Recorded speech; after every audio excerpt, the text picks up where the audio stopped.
Tonight, we turn our attention towards something you have felt in your body many times: the strange exhaustion of a person who cannot sleep. What is actually happening inside your brain and body when stress takes your sleep away? And can understanding it help you rest? Science has a quieter, more compassionate answer to that question than you may have heard before. And that answer begins right here, with you, exactly as you are tonight. Welcome to Psychology for Sleep. Wherever you are right now, perhaps with the lights already low, your body carrying the weight of the day you have just finished.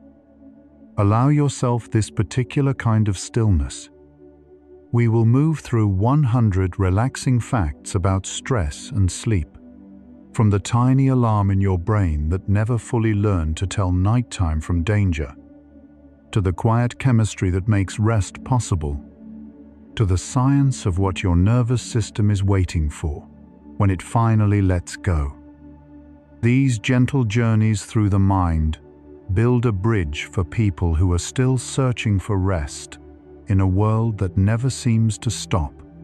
A quiet like, a subscribe, or sharing this with someone you care about creates a pathway for other tired minds to find their way here too. Every person who finds this space is one more soul who does not have to be alone in the dark. That is what keeps this going. One sleepy soul at a time. Let yourself settle completely here. Feel your jaw begin to soften. Your shoulders release just slightly. There is nothing to solve tonight. Let these thoughts about stress and rest drift past without catching them. Sense that quiet heaviness beginning to gather, like a room after the last guest has gone, still and unheld. And finally, only yours. Close your eyes and breathe deeply. You are resting where the quietest rooms hold the most feeling. Let your mind soften into the depth it was always built for. And now we begin. Stress and sleep share the same pathway in the brain. Both are regulated by a system called the hypothalamic pituitary adrenal axis, or the HPA axis. This is the internal network connecting your hypothalamus, your pituitary gland, and your adrenal glands. When you encounter something the brain reads as a threat, a difficult conversation, an unfinished task, a worry that keeps returning, this axis activates. It releases a cascade of hormones, including cortisol and adrenaline, that shift your body into a state of readiness. The problem is that this same chemical state, so useful in a genuine emergency, is exactly what makes the brain resist sleep. Sleep and stress do not share a pathway by accident. They share it because the body has always had to choose between them. Cortisol is often described as the stress hormone, but it is better understood as a timing hormone. It follows a precise daily rhythm. Under healthy conditions, cortisol is at its lowest point around midnight. Then, gradually rises through the early hours of the morning to help prepare the body for waking. When daily stress is chronic, meaning it lingers for days, weeks, or months, this rhythm becomes disrupted. Cortisol remains elevated in the evening, when it should be fading. The brain interprets this elevated evening cortisol as a signal to stay alert, and alertness is the opposite of sleep. The hormone that should be ebbing by nightfall is instead holding the door open. The brain region most responsible for the stress response is a small, almond-shaped structure called the amygdala. It sits deep inside the brain, one on each side, and its primary job is threat detection. The amygdala does not reason, it reacts. When it senses something potentially threatening, it fires signals that activate the body's emergency response within milliseconds. Long before the thinking part of your brain has had a chance to evaluate the situation, for people under chronic stress, this structure becomes more easily activated. It takes less to trigger it, and it takes longer to calm down afterward. A tense day leaves the amygdala in a slightly elevated state. By bedtime, it has not fully returned to baseline. The prefrontal cortex is the brain's rational voice, the part that evaluates situations, weighs options, and reminds the amygdala that a difficult email is not the same as a predator. Under calm conditions, the prefrontal cortex maintains a kind of gentle authority over the amygdala, providing what neuroscientists call top-down inhibition. But under chronic stress, this regulatory relationship weakens. The prefrontal cortex becomes less effective at quieting the alarm signals. What this means at bedtime is that the rational voice that would normally say, "You are safe, you can rest," has a harder time being heard. The alarm keeps ringing, even when there is nothing to sound the alarm for. The sleep-wake cycle is governed by a biological clock located in a tiny cluster of neurons in the hypothalamus called the suprachiasmatic nucleus. This clock responds to light and darkness, signaling the brain to release melatonin, the hormone that initiates sleep. As light fades in the evening, cortisol and melatonin are, in many ways, chemical opposites. When cortisol is high, melatonin is suppressed. This is not a flaw in the system. It is by design. You are not meant to fall asleep during a genuine emergency, but when stress elevates cortisol into the evening hours, it holds melatonin back, as if the emergency was still ongoing. The body waits for a danger signal that never quite resolves. The body's stress response evolved for physical threats. A predator, a fall, a sudden loud sound. In those situations, the response is beautifully coordinated. Heart rate rises. Blood is directed toward the muscles.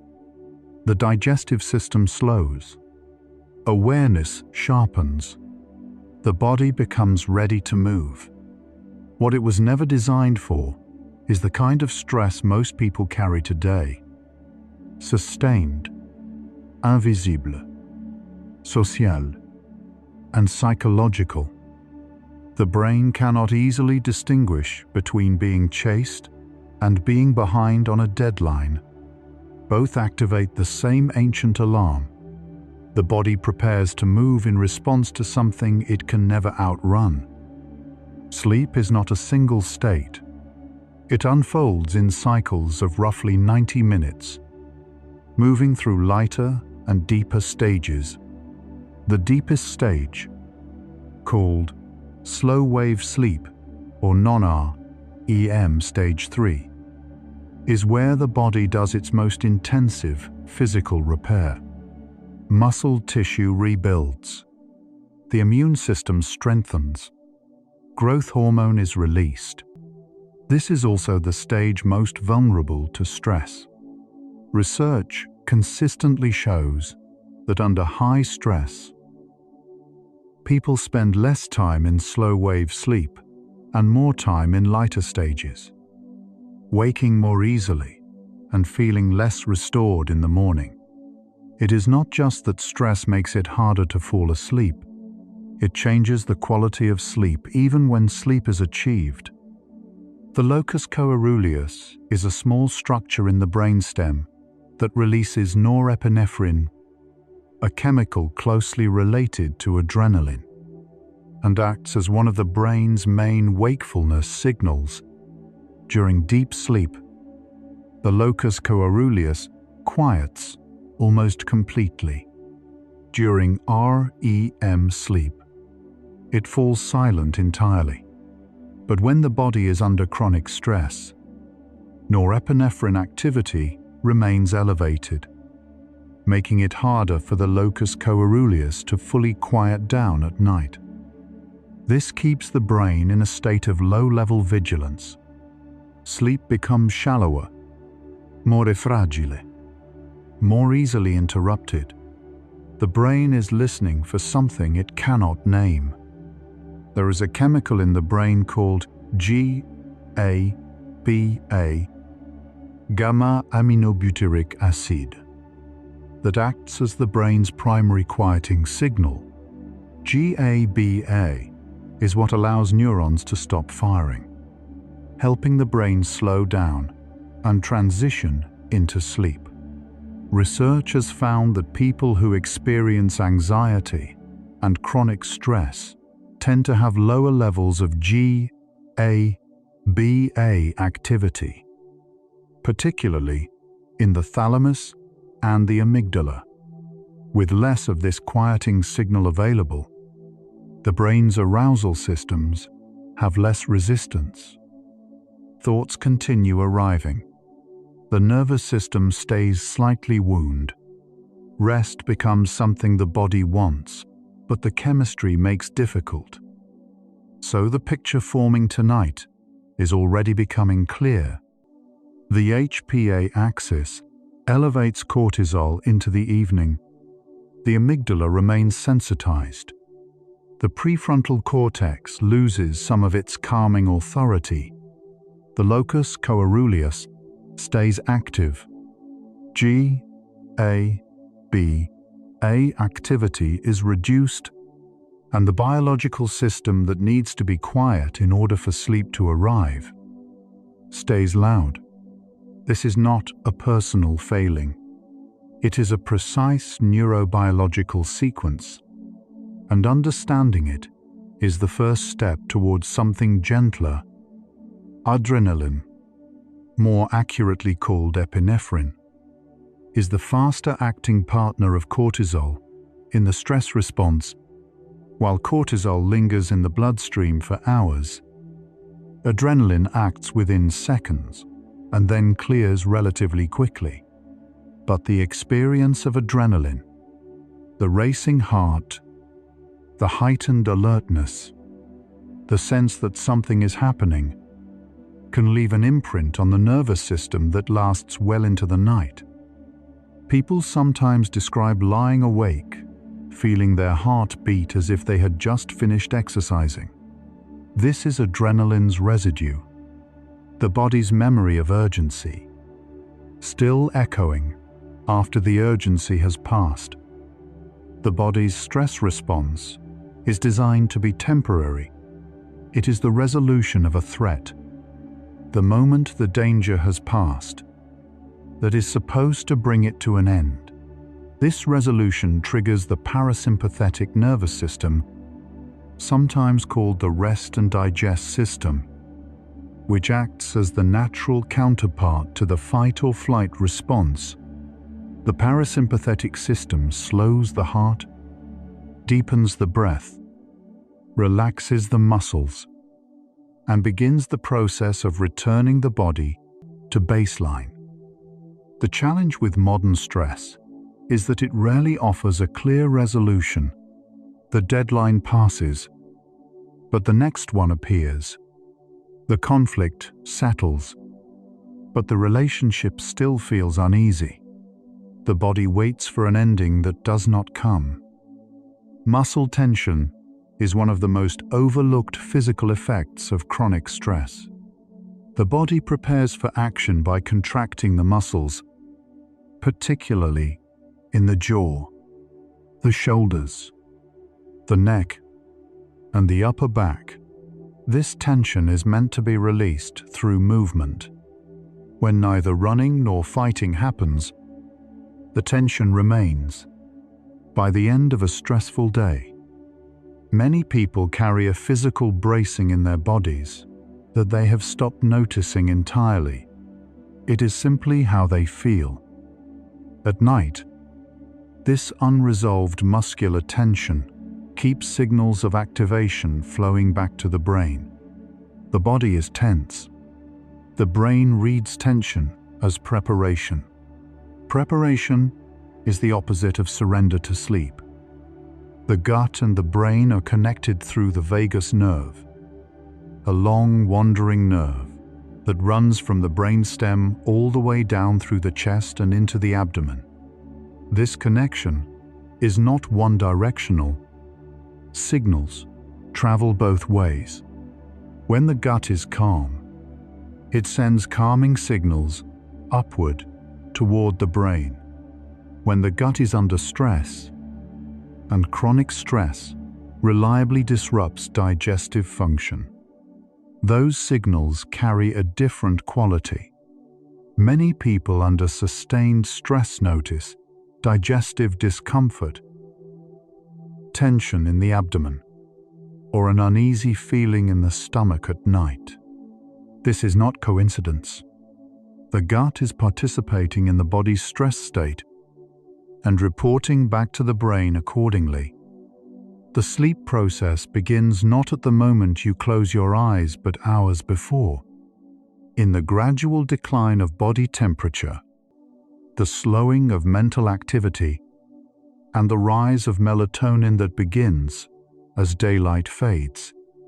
This preparation window is what sleep researchers call the circadian sleep pressure phase.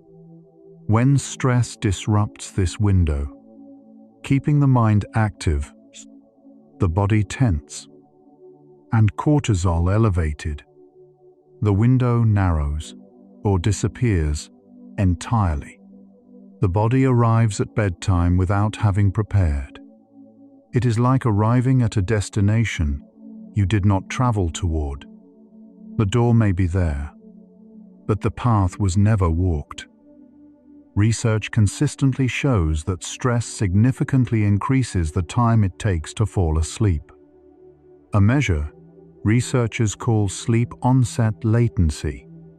For many people under sustained stress, this period extends well beyond the 10 to 20 minutes, considered typical for healthy adults, sometimes reaching 30 minutes or more, several nights each week. And often, the night does not simply delay sleep. It prolongs the window where worry deepens, and the sense of being unable to rest becomes its own source of tension. The inability to sleep becomes its own stressor, layered quietly on top of everything that came before it. The hypothalamus, the region that houses the body's internal clock and acts as the command center for the stress response, is also responsible for regulating body temperature. During healthy sleep initiation, core body temperature drops, signaling to the brain that it is time to sleep. Elevated evening cortisol interferes with this cooling process, keeping the body slightly warmer than it should be when it needs to be growing cool and still. The thermal signal that says, "Now is the time," arrives late, or not at all. REM sleep, rapid eye movement sleep, is the stage most associated with dreaming and with emotional processing. During REM, the brain replays and reworks emotional experiences from the day, helping to reduce their emotional charge. People who sleep well tend to wake up with difficult experiences feeling slightly softer, slightly more manageable. People under chronic stress, who spend less time in healthy REM, often carry the full emotional weight of yesterday into today. The brain's natural overnight editing process, the one that was meant to take the sharpness off difficult feelings, has been interrupted before it could finish its work. Hyperarousal is the term sleep researchers use for the state in which the nervous system is maintained at an elevated level of activation during both waking and sleep hours. It is the defining feature of stress-related sleep disturbance. A hyperaroused nervous system is not broken. It is doing exactly what it was designed to do under threat. It is simply doing it at the wrong time, in the wrong context. For far too long, the body cannot be deeply asleep and highly alert at the same time. These are mutually exclusive states. Chronic stress asks the body to remain in the second while attempting the first. The heart rate variability, the subtle variation in time between each heartbeat, is one of the most sensitive indicators of nervous system balance. When the body is calm and the parasympathetic system is active, heart rate variability is high. The interval between beats shifts and flexes in a healthy way. When the body is under stress, heart rate variability drops. The heart beats with a rigid regularity that reflects a system on guard. Studies have found that people with lower heart rate variability in the evening fall asleep less easily, wake more frequently, and spend less time in restorative sleep stages. The rhythm of the heart, in the hours before sleep, is already telling the story. Norepinephrine, the same chemical released by the locus coeruleus, plays a critical role in how the brain manages cerebrospinal fluid flow during sleep. A 2025 study published in the journal Cell identified precisely coordinated oscillations in norepinephrine, cerebral blood volume, and cerebrospinal fluid flow as the key driver of the brain's internal cleaning system during NREM sleep.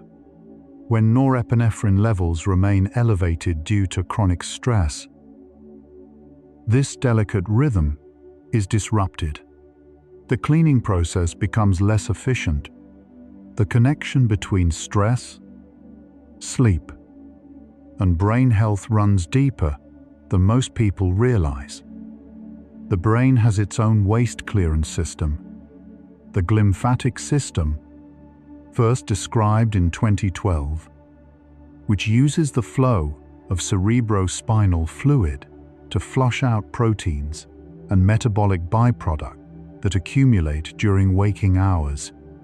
This system is most active during deep, non-REM sleep, chronic stress, by reducing the time spent in deep sleep and by disrupting the norepinephrine rhythms that drive cerebrospinal fluid flow, interferes with glymphatic function.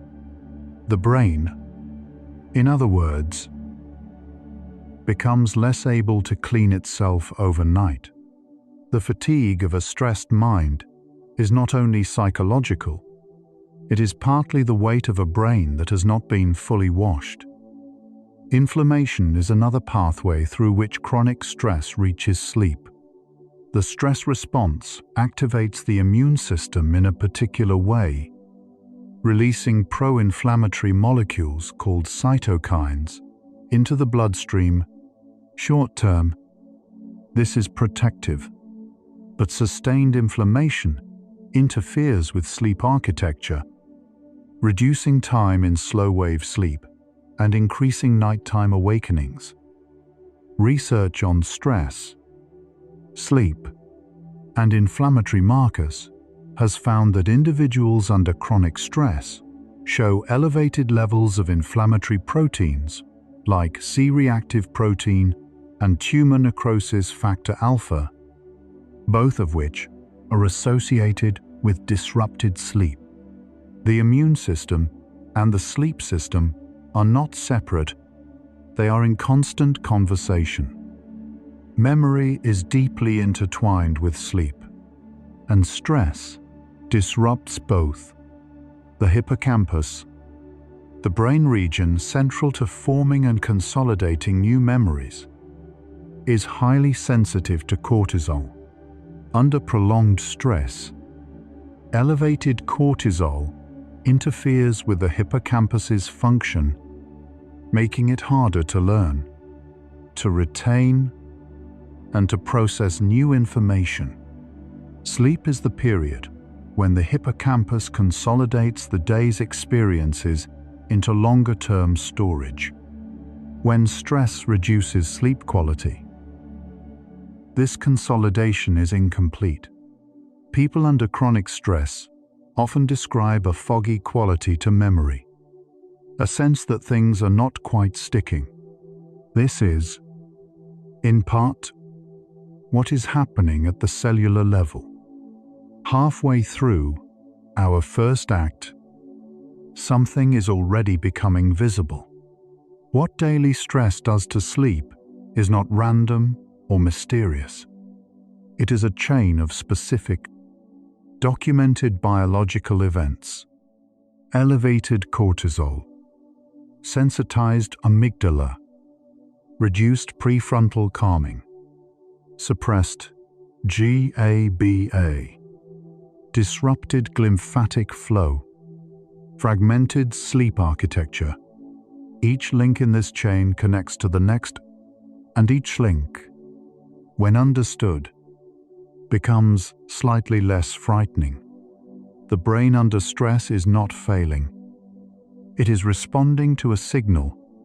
The question that will carry us through the rest of this night is simply, what does that response need in order to finally rest? Let us pause here and notice your body. Right now, your brain is doing something extraordinary. Without any instruction from you, it is sorting through the events of today, deciding what to hold, what to release, what to set gently aside. Simply notice. There is nothing to help with. It knows how. Notice any sensation in your body right now. The weight of your limbs, the rhythm of your breath, the slow warmth of stillness beginning to gather. Every cell in your body knows how to sleep. This state has been practiced millions of times before you were ever born. You are doing the oldest thing a human body knows how to do. Now we continue. Sleep deprivation and chronic stress create a cycle that reinforces itself. A night of poor sleep, caused by stress, elevates cortisol the following day. Elevated daytime cortisol makes the nervous system more reactive to ordinary stressors. Minor frustrations feel larger. Patience s'éteint. Emotional regulation becomes harder. By evening, the nervous system is more sensitized than it was the night before. It is harder to wind down. Sleep becomes more difficult. The cortisol rises again. Research tracking this cycle over multiple nights has shown that it can deepen progressively, with each night of poor sleep making the next night's stress response slightly more pronounced. The body's inflammatory response to stress has a specific relationship with sleep timing. Research has found that inflammatory proteins, including those associated with chronic stress, tend to peak during the nighttime hours. This means that for a stressed body, the inflammatory burden is often highest precisely when sleep is being attempted. The result is a body that is physiologically active when it should be settling. Inflammation and sleep are not simply correlated. They are, in part, competing. Gently reducing the chronic inflammatory burden of stress is one of the quieter pathways toward better rest. The experience of rumination, the repetitive, looping return to the same worrying thought, is one of the most reliable predictors of sleep difficulty in stressed individuals. Rumination is not random thinking. It has a neurological signature. It involves heightened activity in the default mode network.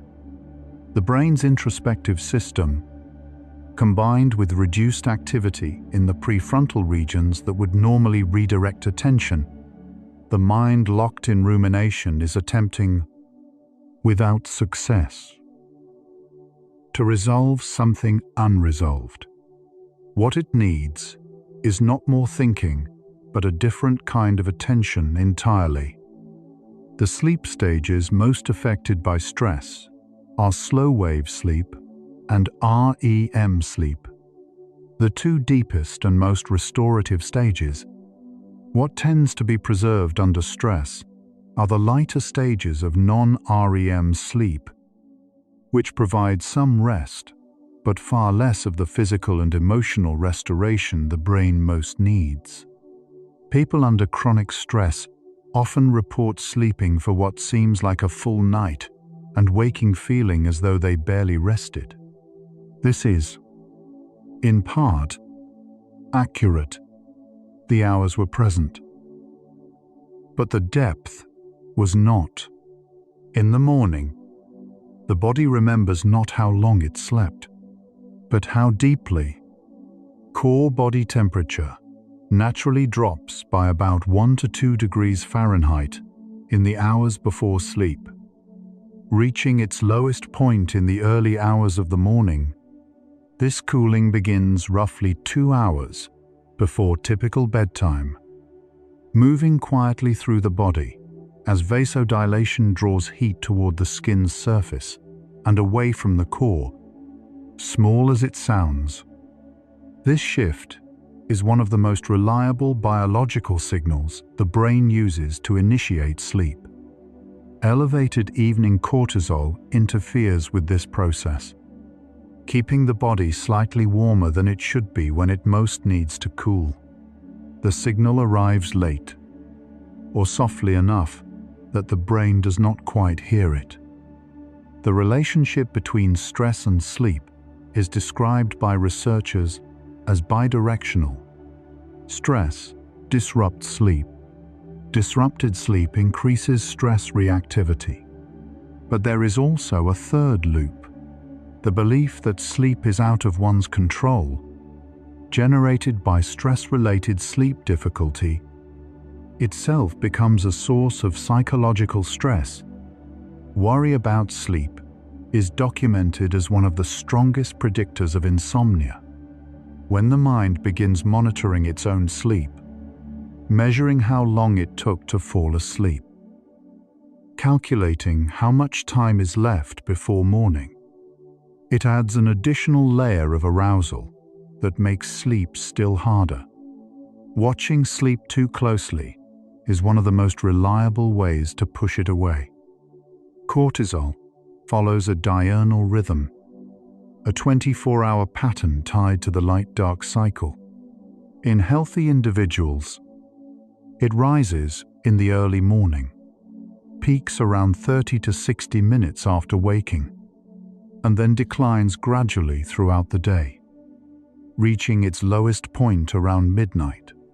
Chronic stress distorts this rhythm without eliminating it. The morning peak may be blunted, leaving people feeling groggy and unrested. The evening decline may be incomplete, leaving people unable to wind down.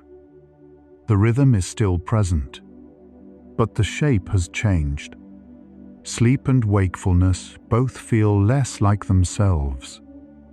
The term allostatic load describes the cumulative biological wear of ongoing stress on the body and brain. It is the physical cost of a nervous system that has been running in a slightly elevated state for a long time. Allostatic load is associated with gradual changes in the structure and function of the hippocampus, the amygdala, and the prefrontal cortex, the exact regions most involved in sleep regulation and emotional response. Over time, chronic stress does not simply disrupt sleep on individual nights. It slowly shifts the baseline from which the body and brain operate. Rest becomes harder to access, not just tonight, but as a lasting pattern.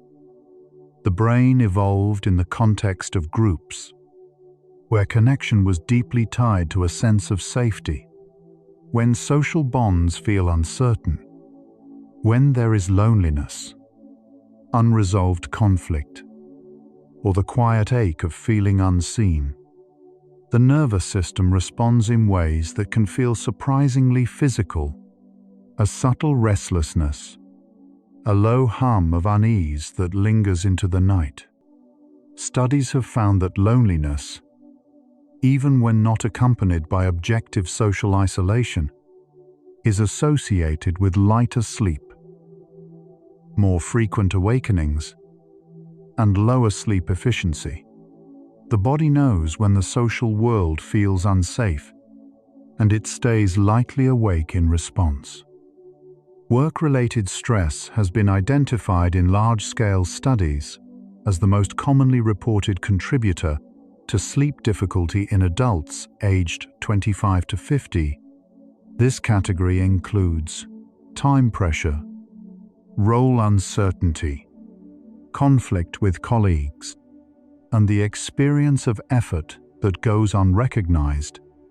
One specific pattern: carrying work concerns mentally into the evening without a clear psychological boundary between work time and personal time, is particularly associated with delayed sleep onset. The brain that cannot mark the end of the workday has difficulty marking the beginning of the night.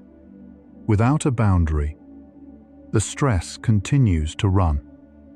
There is a molecule in the brain called adenosine that accumulates throughout the day as a natural byproduct of neural activity. As adenosine builds, it creates what researchers call sleep pressure, the increasing biological drive towards sleep that makes rest feel more inevitable as the evening progresses. Stress, by elevating norepinephrine and cortisol, can effectively override this adenosine signal. The sleep pressure builds as it should, but the alert state generated by stress holds it at arm's length. The tiredness is present, profoundly so, but the brain resists surrendering to it. This is why stressed people often feel exhausted and unable to sleep at the same time. Physical exercise is one of the most well-documented moderators of the stress-sleep relationship. Moderate aerobic exercise, the kind that elevates the heart rate without exhausting the body, has been shown to reduce cortisol levels, increase slow-wave sleep, and reduce the time it takes to fall asleep in stressed individuals. The mechanism involves multiple pathways. Exercise metabolizes excess adrenaline, reduces inflammatory markers, increases adenosine pressure, and lowers core body temperature in the hours that follow. The body, given the chance to actually move in response to the activation stress creates, can complete the biological sequence that desk-bound modern stress interrupts. The experience of uncontrollable stress is neurobiologically distinct from stress that feels manageable. When the brain perceives that no action it can take will affect the outcome of a stressor, a situation beyond personal influence, it activates deeper and more persistent pathways of the stress response. Research on perceived control and stress suggests that the sense of uncontrollability tends to keep the HPA axis running longer than the stressor itself would stowed. It is not a flaw in the mind. It is the mind doing exactly what it was built to do, searching for a response to something that has not offered one yet.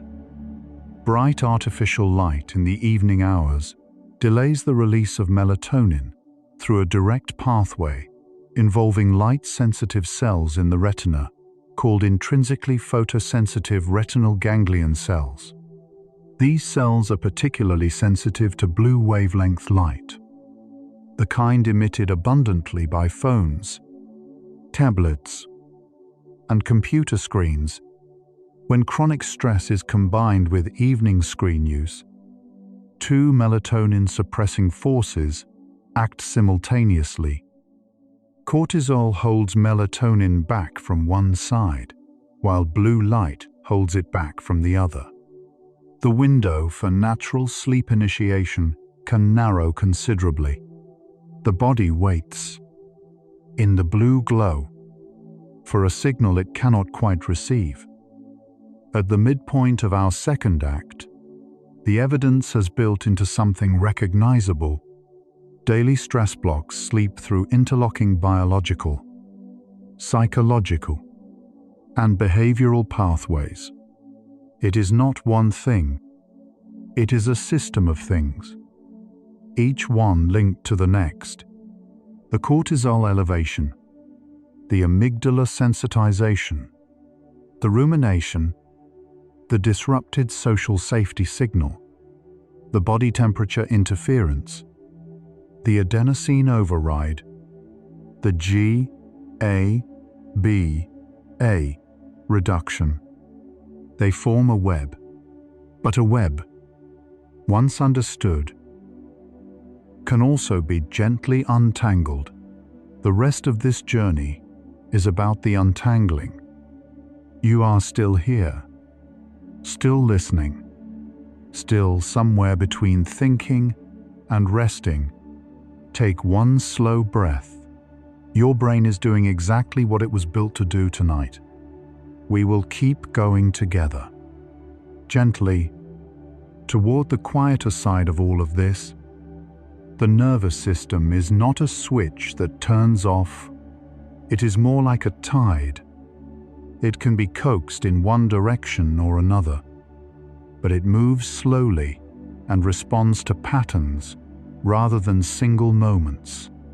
This is worth holding gently when thinking about stress and sleep. A single technique applied for one night will rarely transform sleep, but a consistent pattern of quieting signals delivered to the nervous system over days and weeks begins to shift the baseline. The tide can be turned. It simply needs time and repetition.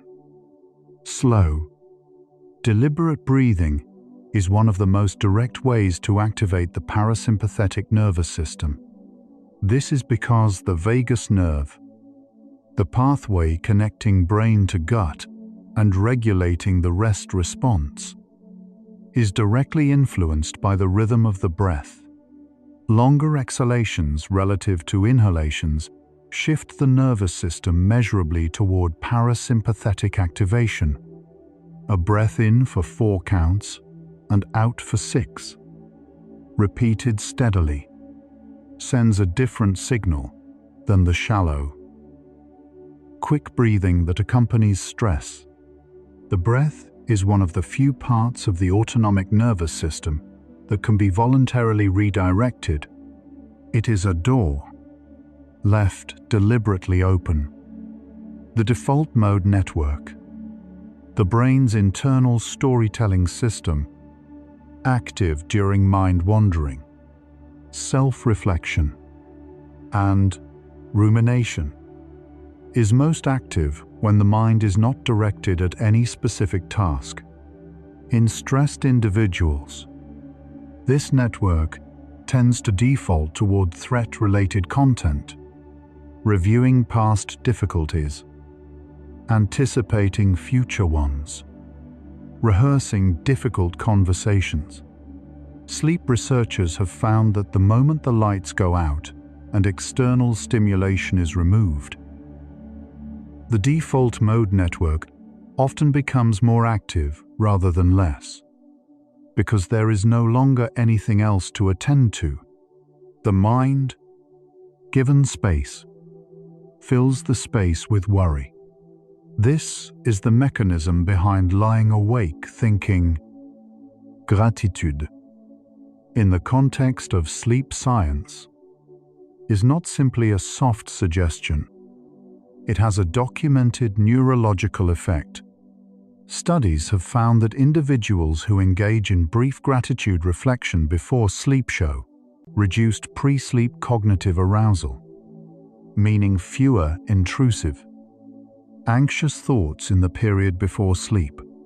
Gratitude appears to direct the default mode network toward content that is rewarding rather than threatening, gently reducing amygdala activation in the critical transition window before sleep.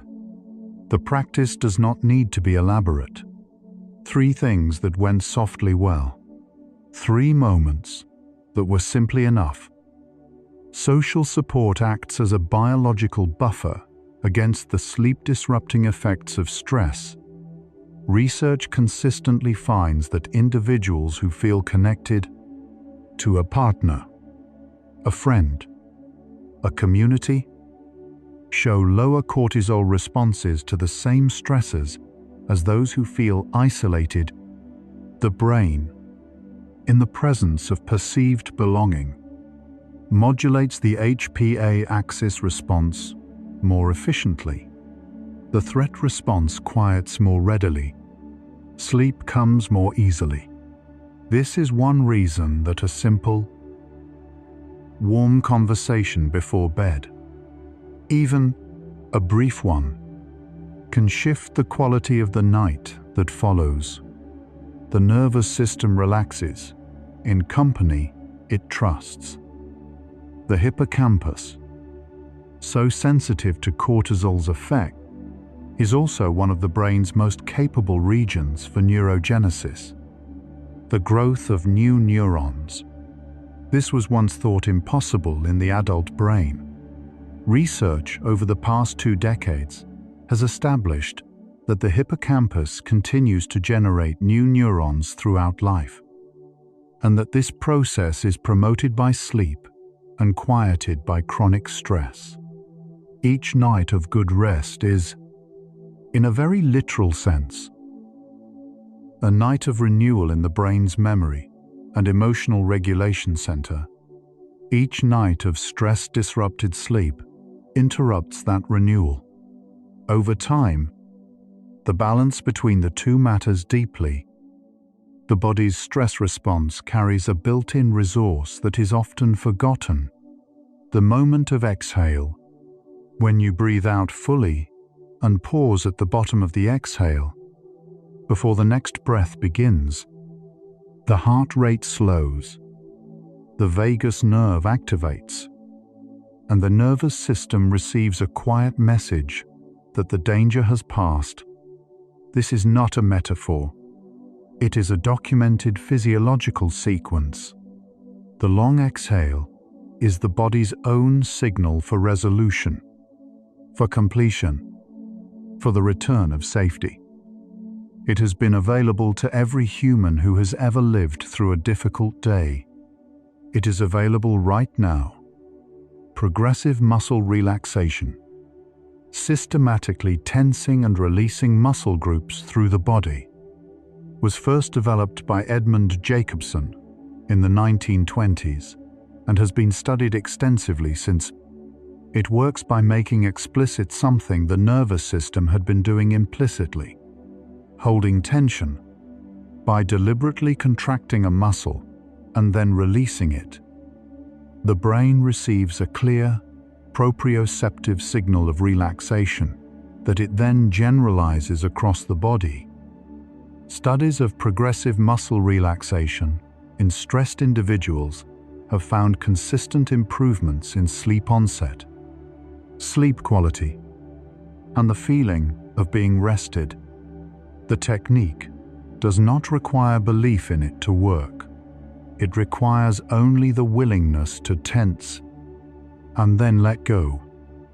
The concept of sleep hygiene, the collection of behavioral habits that support healthy sleep, has been extensively studied, and its most effective components, when stress is the primary disruptor, are those that address the timing and consistency of the sleep schedule. The brain's circadian clock is stabilized by regularity, rising at the same time each morning, regardless of how the night went, is among the most powerful stabilizers of the sleep-wake cycle. It anchors the clock, even when stress keeps the body awake late into the night. A consistent wake time preserves the biological rhythm. The morning rises, and the body begins, however slowly, to find its way back. Halfway through our journey, the answer to tonight's question is shaping into something complete. Daily stress blocks sleep by activating the precise biological systems that evolution assigned to emergency response. But those same systems have counterparts. The parasympathetic response, the long exhale, the steadied rhythm of breathing, the calming of social belonging, the repair of hippocampal tissue through deep sleep. The body that stress activates can also be quietly returned. The path exists. It has always existed. It is simply a matter of understanding which direction leads back toward rest. And now let us rest here for a moment. At the halfway point, every cell in your body is in the middle of a continuous renewal. Tonight is part of that process. The memory you carry about a difficult day is already being gently revisited. Your brain is revising itself, even now, in the direction of healing. This very second, this breath, is part of the longest record your body has ever kept. There is nothing to hurry toward. Rest is already on its way toward you. And we continue the journey. Mindfulness, in the context of stress and sleep, is most precisely understood as the practice of noticing without adding. When a stressful thought arrives at bedtime, the mind's first impulse is to evaluate it, continue it, respond to it, or worry about it. Mindfulness redirects that impulse, not by pushing the thought away, but by simply observing it without engagement. Studies comparing mindfulness-based interventions to other sleep treatments in stressed populations have found improvements in both sleep onset time and subjective sleep quality. What changes is not the thoughts themselves, but the relationship to them. Warmth is a physical pathway to sleep that the body has relied upon for all of human history. In many traditional sleeping environments, before central heating, before electric blankets, the body's natural warmth in enclosed or covered spaces created a gradual rise in skin temperature. This rise, combined with the falling of core body temperature, creates the thermal gradient that the brain reads as the signal to sleep. A warm bath, warm tea, a warm room followed by cooler sleeping conditions. These mirror a pattern the body recognizes at a very deep level. Warmth says, "You are safe enough to let go."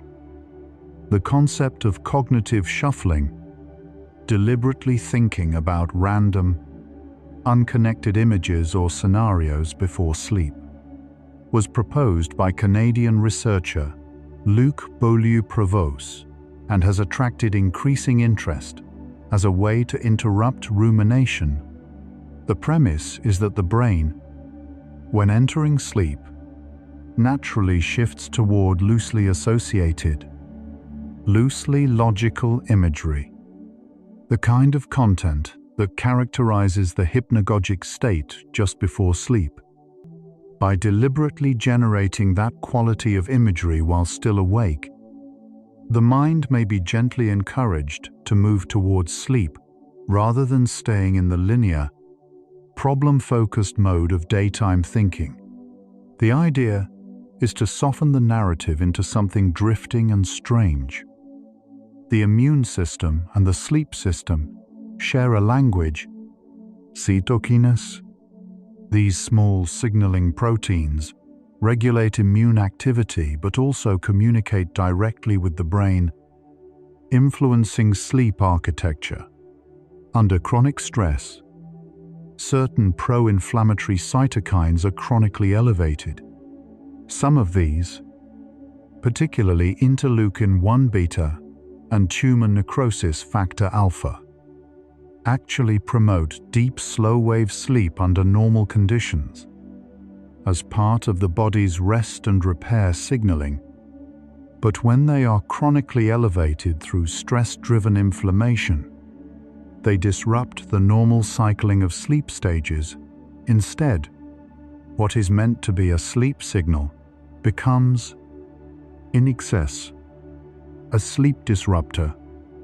The relationship between stress and sleep is not uniform across the human lifespan. Adolescents are particularly affected because their circadian rhythm is biologically shifted later. They are naturally inclined to fall asleep and wake later, while social schedules often require them to be awake early. Chronic stress during adolescence, imposed on an already altered sleep pattern, can leave the HPA axis in a persistently elevated state, with effects that may extend into adulthood. The sleep-stress cycle established in youth can become a template the nervous system carries forward for years. The prefrontal cortex, weakened by chronic stress, recovers some of its regulatory capacity after a single night of good sleep. This has been demonstrated in neuroimaging studies, showing that sleep-deprived individuals show reduced prefrontal activity and heightened amygdala reactivity, and that these changes partially reverse after recovery sleep. The brain is not permanently altered by a difficult period of stress-disrupted sleep. It is temporarily shifted, and that shift can reverse. Rest is not simply a reward for a calm mind. It is one of the pathways back to one. The temperature of the room where sleep is attempted influences sleep quality independently of stress levels, but the effect is amplified under stress. Research suggests that cooler sleeping environments, typically between 60 and 67 degrees Fahrenheit, facilitate the drop in core body temperature that sleep onset requires. A room that is too warm slows this process and increases nighttime awakenings. For individuals under stress, whose core body temperature is already being held slightly high by elevated cortisol, the cooling of the room becomes even more helpful. The environment can compensate for what the body is finding harder to do on its own. Music, particularly slow and melodic music, with a tempo of 60 to 80 beats per minute, has been found to reduce cortisol levels, lower heart rate, decrease respiratory rate, and improve subjective sleep quality in stressed individuals. The mechanism involves direct effects on the autonomic nervous system. Slow music with predictable, flowing patterns appears to encourage the body's rhythmic systems toward parasympathetic dominance. The research suggests that it is not simply distraction at work, but a genuine physiological shift. Music, in the right form, speaks directly to the body's timing systems in a language older than words. Writing down worries before attempting sleep, in a practice sometimes called worry dumping, has been studied as a way to reduce pre-sleep cognitive arousal. The act of writing externalizes the content of rumination. It moves the worry from a circling internal loop onto a physical surface, where it becomes more bounded, more contained. A related practice, writing a specific to-do list for the following day before bed, was studied by researchers at Baylor University and found to reduce time to fall asleep more effectively than writing about completed tasks. The brain, given a clear plan for unresolved concerns, appears to release them more readily into the night. The heart communicates with the brain through a continuous stream of signals traveling upward through the vagus nerve. When the heart beats in a smooth, ordered rhythm, a pattern researchers associate with parasympathetic dominance and refer to as cardiac coherence, the brain receives a different quality of signal than when the rhythm is erratic and fragmented. Studies have found that intentional states of calm, including gratitude and slow, focused breathing, tend to produce this more ordered pattern, and an ordered heart rhythm in the evening is associated with lower cortisol, higher heart rate variability, and a nervous system more inclined toward the stillness that sleep requires. The hormone oxytocin, released during connection, warmth, and physical touch, acts as a direct moderator of the HPA axis stress response. Oxytocin reduces cortisol output, gently quiets the amygdala, and promotes a sense of safety, physical warmth, including the warmth of a blanket, opiate, or a partner, can trigger a mild oxytocin release, even in the absence of explicit social interaction. The body, in its oldest wiring, associates warmth and heldness with safety. Safety is the condition the nervous system needs in order to release its vigilance. And the release of vigilance is what sleep is waiting for.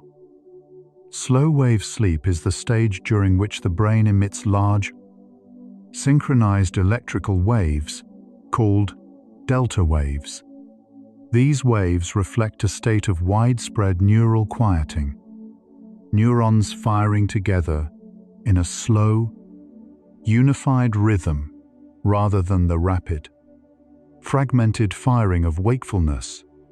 It is during this state that the glymphatic system is most active, that growth hormone is released, and that the immune system performs its most intensive repair, chronic stress, by suppressing slow-wave sleep, reduces the time the brain spends in this deep, unified quieting. Rest, at its deepest, is a form of synchrone.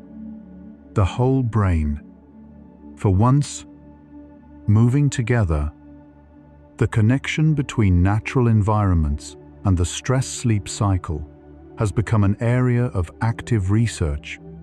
Studies examining the effects of spending time in natural settings, forests, parks, water, consistently find reductions in cortisol, lower heart rate, and improvements in self-reported sleep quality compared to time spent in urban environments.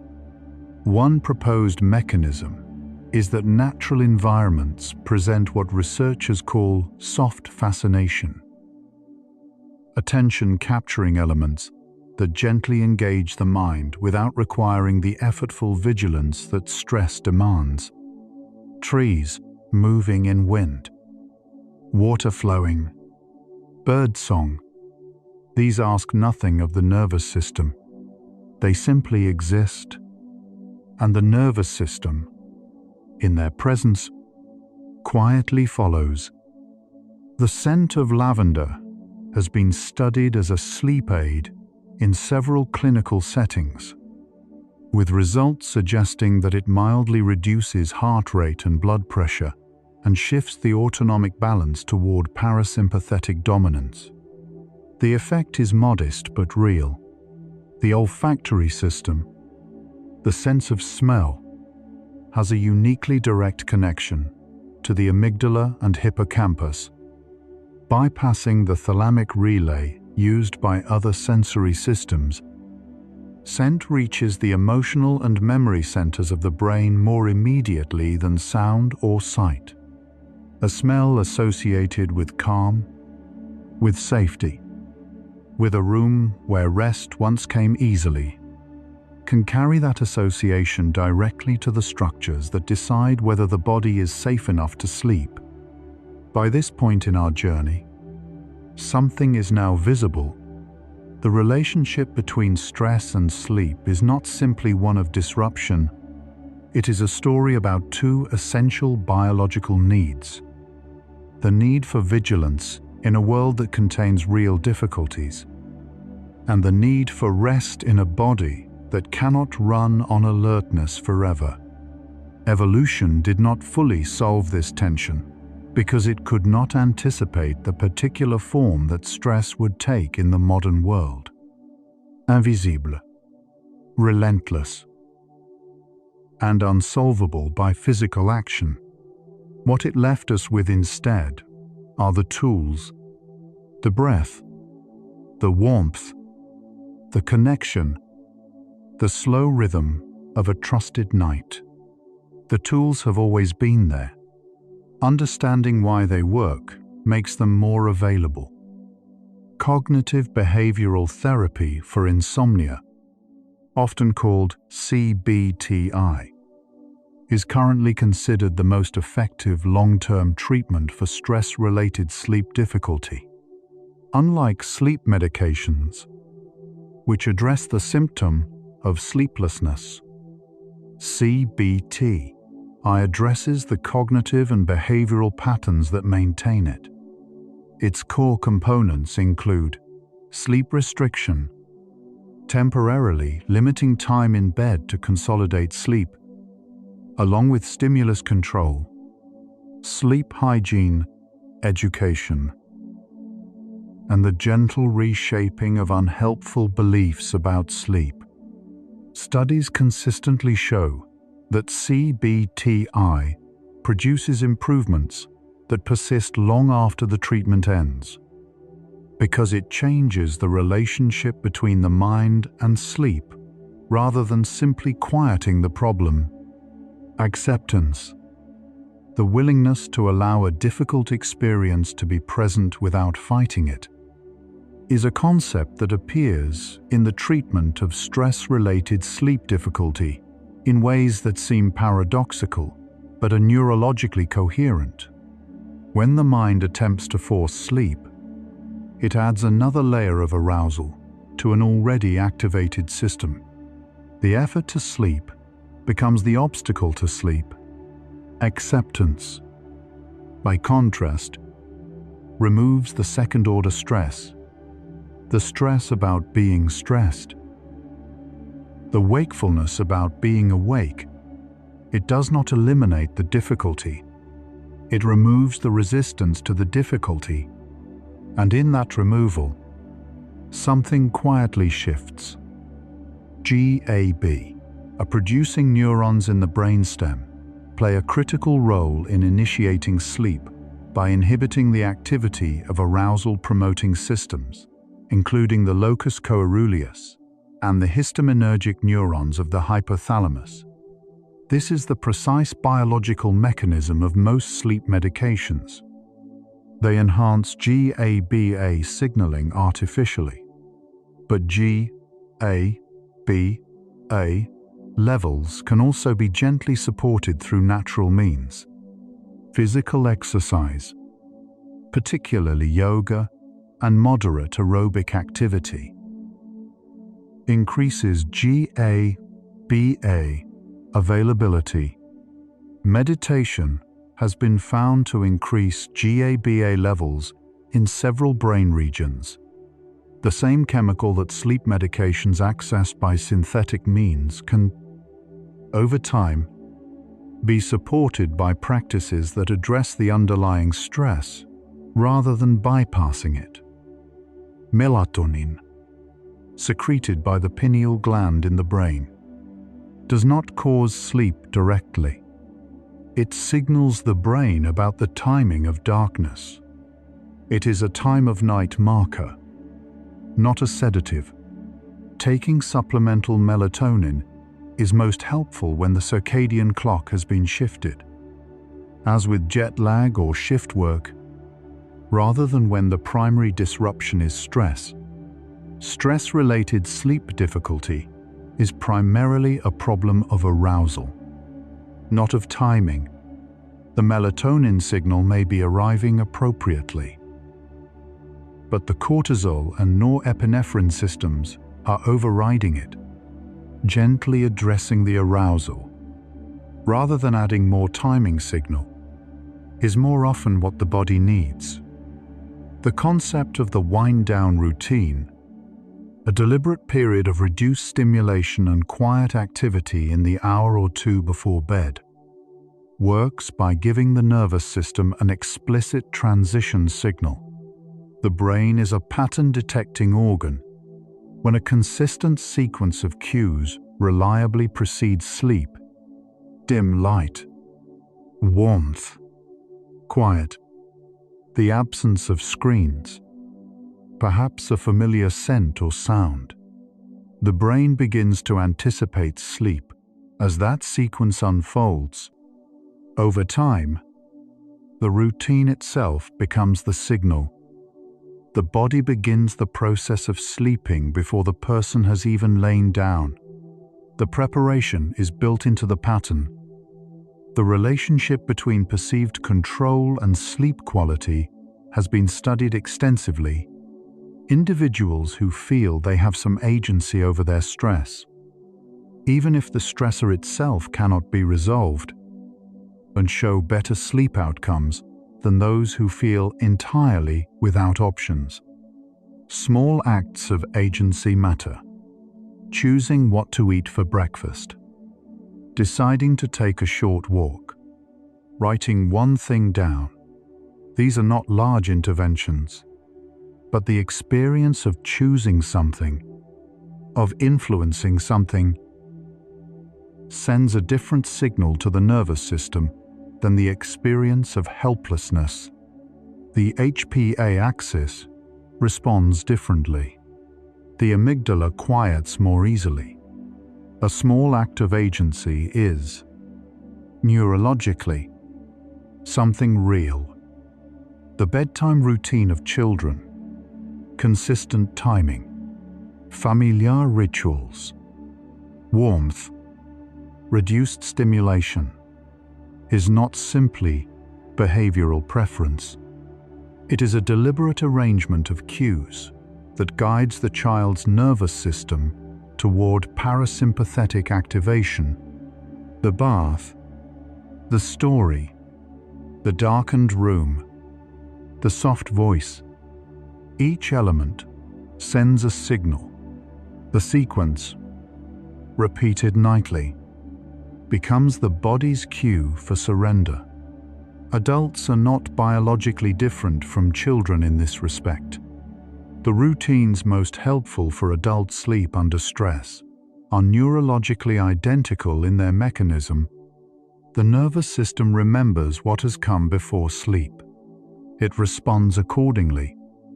There is evidence that the emotional tone in which sleep is entered influences the quality of the night that follows. Studies examining the content of bedtime cognition have found that individuals who end the day with emotionally positive or neutral mental content tend to have better overnight continuity and fewer awakenings than those whose final splonk Thoughts are laden with worry or regret. The direction the mind is moving as sleep begins can influence the direction the sleeping brain continues. It is not about forced positivity. It is about the gentleness of the last thought before the light goes out. The body's capacity for self-regulation, its ability to return to balance after being pushed off center, is one of the most fundamental properties of living systems. Biologists call this homeostasis. The stress response is not a failure of homeostasis. It is homeostasis doing exactly what it was designed to do. Shift the system toward a state appropriate for the current threat. What stress-related sleep difficulty represents is not a broken body, but a body that has not yet received the clear signal that the threat has resolved. That signal is what rest is waiting for. And the signal, when it arrives, through the breath, through warmth, through safety, through time, the body already knows what to do with it. The central question we began with tonight has been answered. What is actually happening inside your brain and body when stress takes your sleep away? And can understanding it help you rest? Yes. Understanding it changes the relationship. When you know that cortisol needs to fall, you can stop fighting it and start creating the conditions for its descent. When you know that the amygdala is still detecting threat, you can offer it safety rather than arguing with its alarm. When you know that GABA needs space to quiet the neural firing, you can give the nervous system stillness rather than more stimulation. Understanding is not passive. It is the beginning of a different kind of response. And the body, given a different response, responds differently. Sleep does not come when you try to sleep. It comes when you stop trying. This is exactly that moment. A tree does not resist winter. It sheds, contracts, and waits, not giving up, but trusting the cycle. Your body knows this cycle. It has trusted it every night of your life. Tonight, simply stop adding effort to what already knows how to happen. We will continue with the final facts. Sleep is not something you do. It is something that happens when you stop doing. The effort of trying to fall asleep is one of the most reliable ways to prevent it. The nervous system cannot be forced into stillness by force. It can only be invited there. The brain during sleep is not quiet. Neurons are firing. Memories are being sorted. Emotions are being processed. The body is repairing itself in ways that waking hours cannot accomplish. Sleep looks like rest from the outside. From the inside, it is the most productive thing the body does. Cortisol, when it finally declines in the evening, as it should, creates a kind of biochemical permission. The muscles that were held tense through the day begin to release. The heart rate slows. The mind grows quieter. This permission is always available. The body is always prepared to move in this direction.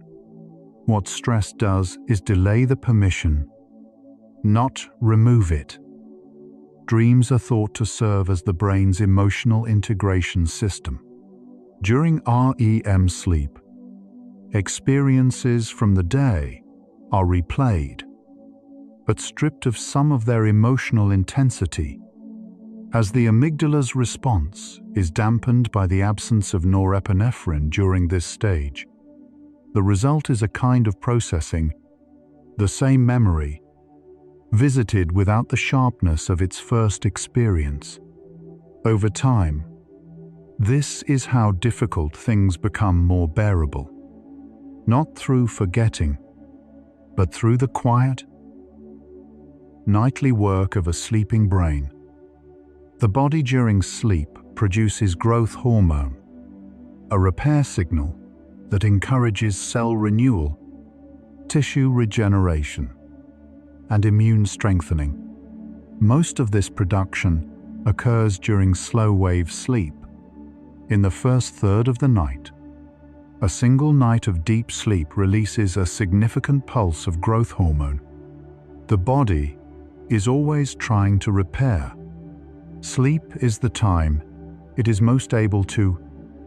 The vagus nerve, when stimulated gently, through slow breathing, through humming, through cool water on the face, shifts the nervous system toward calm. This is not metaphor.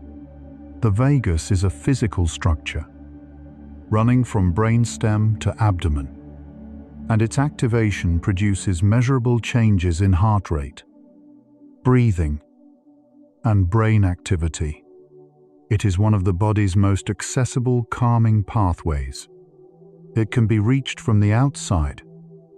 Social belonging reduces cortisol, not dramatically, not instantly, but consistently.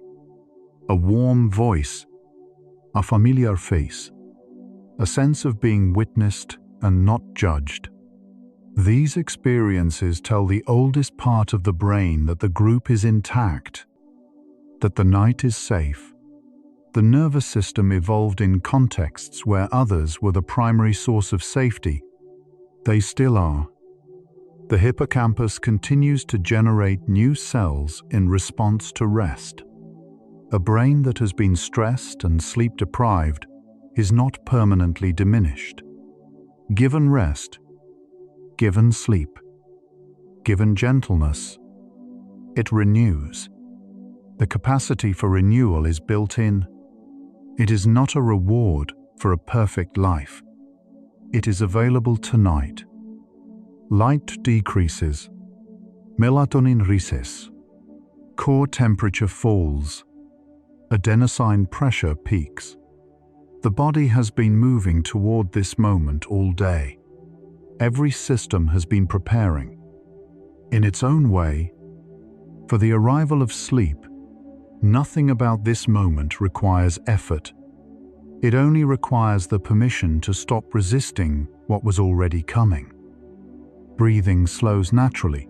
As sleep approaches, the breath becomes longer, deeper, less frequent.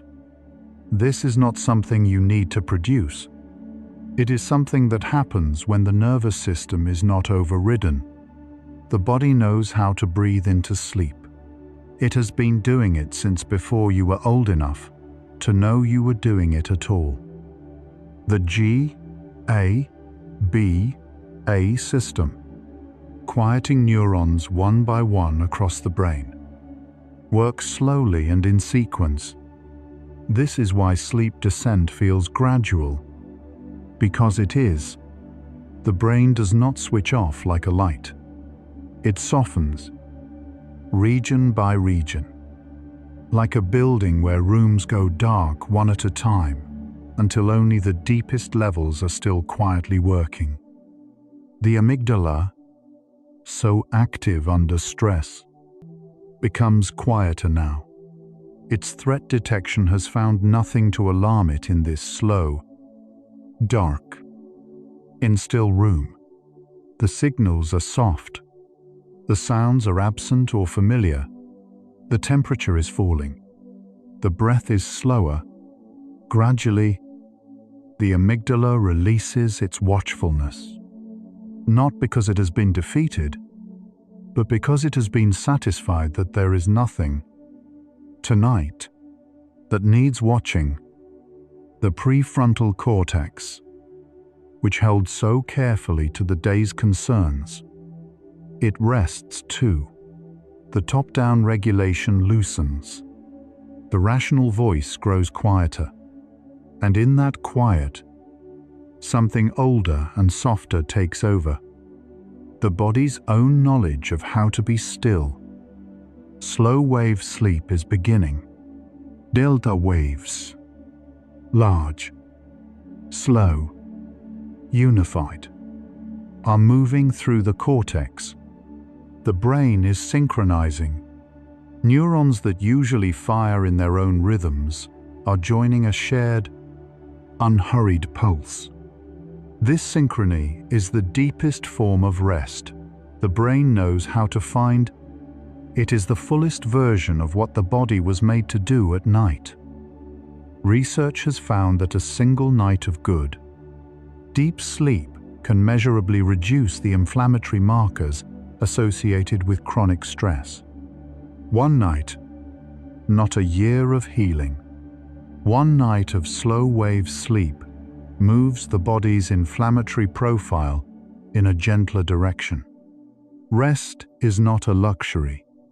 It is the most efficient restorative process the body has. The cerebrospinal fluid is moving through the brain now, in gentle waves driven by the rhythm of blood and breath. Metabolic byproducts, the residue of the day's thinking and feeling, are being carried toward the drainage pathways. The brain is washing itself. By morning, it will be lighter than it was tonight. Somewhere in the hippocampus, neurons are quietly replaying the day, selecting what to strengthen, what to let go. The memory of stress may be encoded, but so is the memory of moments when the difficulty was survived, endured, navigated. Sleep does not only preserve pain, it preserves the evidence of resilience alongside it. Growth hormone is moving through the body quietly now, tending to the tissues that the day wore down. The cells are receiving a kind of permission to repair, to renew, to return to readiness. The body does not know the future. It only knows how to tend to right now. The heart is beating more slowly. The intervals between beats have grown spacious. Heart rate variability is rising. The gentle, healthy variability that reflects a parasympathetic system, finally given full permission to lead. The body is in coherence. The heart and breath and brain are moving together in a quiet rhythm that is older than language. Somewhere between waking and sleeping, in the space where thoughts become images and images become something soft and drifting, the mind releases its grip on the day, not by choice, exactly, simply because the system finally has everything it needs. The cortisol is low. The amygdala is quiet. The GABA is flowing. The body is cool and still. And sleep comes the way it has always come. Not when invited forcefully, but when the resistance gently stops. Rest is not the absence of thought. It is the absence of the need to do anything about thought. The thinking may still drift, loose, unconnected, soft, but it no longer asks anything. It is simply the last light in the building, flickering before the room goes dark. Every night that ends in sleep is a night of repair, of continuity, of the body doing exactly what it was built to do. Whatever stress arrives tomorrow, tonight, the body is answering it in the only way that actually helps, by resting, by cleaning, by growing, by releasing. The nervous system does not need to be fixed. It needs to be trusted. It was made across millions of years for exactly this, for the cycle of effort and rest, tension and release, waking and sleeping. The stress was real. The tiredness is real. and the sleep that follows both is also real. All three belong to the same body. All three are part of the same rhythm. The room is quiet. The breath is slower now. The weight of the body is settling into the bed, following gravity, following dark, following the ancient signal that the day is done and the night has permission to begin its own quiet work. The real answer to what stress does to sleep and what can be done is not found only in a list of techniques or a map of brain regions. Though those are part of it, it is found in the recognition that the body was never broken.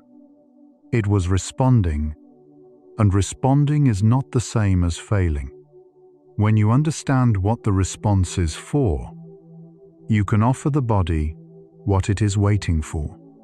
The clear, gentle, certain signal that right now, in this room, in this dark, in this stillness, there is nothing left to do. You can rest now.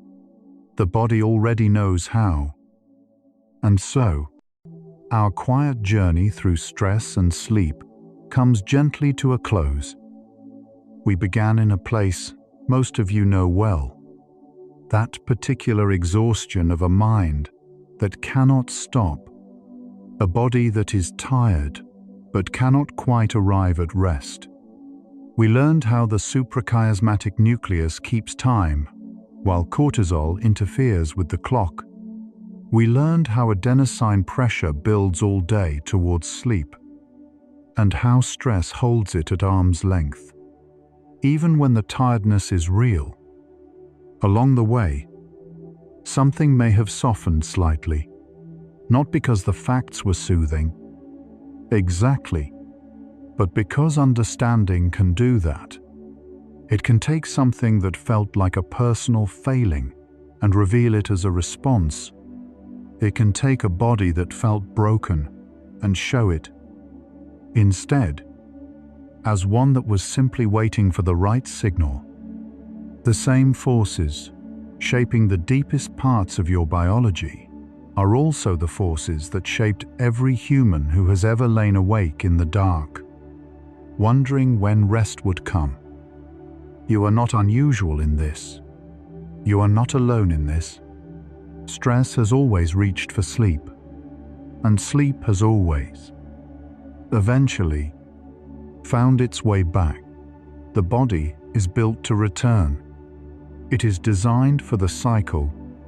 Tonight is part of that return. In these final minutes, take the deepest breath you can, as deep as possible. Think about this. Every part of you that has been tense today was tense in order to protect something. Every cortisol molecule was released in service of your survival. Every restless thought was the mind's attempt to keep you safe. And now, you can let your entire being dissolve into the quiet that your particular kind of mind has been searching for all day. Not as a collapse, as a completion. Prepare for deep sleep. No boundaries left, only peace. If this gentle exploration of stress and sleep helped quiet the noise tonight, perhaps pass it softly to someone else who might be lying awake in their own quiet dark. A single tap might be exactly what another tired mind needs to find this place. One sleepy soul at a time. The cortisol is still falling now. Without your help, following the rhythm it was always meant to follow. Your only task right now is to let go of the watching. You have traveled inward tonight. Through corridors most people never pause to notice. You touched the architecture of what keeps you awake and found it more understandable, more forgiving than it felt before you began. You can let these thoughts of stress and sleep fade now, like the last activation of a nervous system finally given permission to rest. not gone, simply dissolving into something quieter, leaving only the still, soft calm behind. Let your breathing deepen. Let your body feel heavier, as if all the cortisol of the day is finally, gently, completing its descent and is simply holding you, quietly, in the dark. If sleep comes, let it carry you the way the parasympathetic system does. Not with force, not with effort, but with the unhurried, certain logic of a body returning to itself, into a realm where time and weight no longer matter. If your eyes are still open, the next video is waiting for you, ready to continue the journey. But if they are closed, stay there. Stay in the darkness that feels safe and warm. Tomorrow, the suprachiasmatic nucleus will still be keeping time. The adenosine will still be building its quiet pressure toward rest. But tonight belongs to stillness.